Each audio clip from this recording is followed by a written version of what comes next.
Madame, Monsieur, bonjour et bienvenue dans le JT du groupe Revue Fiduciaire. Il est temps de découvrir les titres de ce jeudi 18 juin.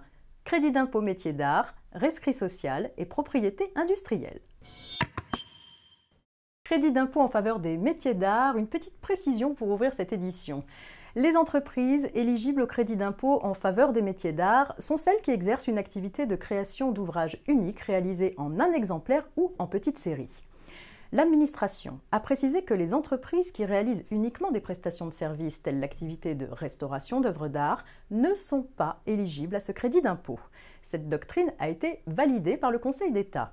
La haute juridiction considère que le législateur a entendu exclure par l'emploi du mot « ouvrage » les activités de prestation de services et celles conduisant à la production de biens immeubles ou de biens meubles incorporels. Rescrit social à présent. Fin 2015, la procédure du rescrit social sera étendue aux questions concernant l'ensemble des cotisations et contributions sociales, notamment les questions relatives à l'assiette des cotisations d'assurance chômage ou de retraite complémentaire. Le rescrit social pourra être demandé par les avocats et les experts comptables pour le compte de leurs clients. Il sera également ouvert aux organisations professionnelles d'employeurs et aux organisations professionnelles de salariés représentatives au niveau de la branche professionnelle.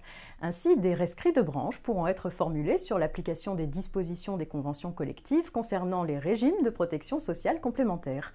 Le rescrit social sera opposable dès qu'il sera rendu public. Et on termine cette édition avec une information concernant la propriété industrielle. Les principales décisions de l'Institut national de la propriété industrielle échappent au principe selon lequel le silence gardé pendant 2 mois par l'autorité administrative sur une demande vaut décision d'acceptation. En effet, le silence gardé par l'INPI pendant un délai de 6 mois à compter de la demande vaut décision implicite de rejet pour toutes les demandes d'enregistrement et de prolongation d'un enregistrement d'un dessin ou d'un modèle et les demandes d'enregistrement et de renouvellement de l'enregistrement d'une marque.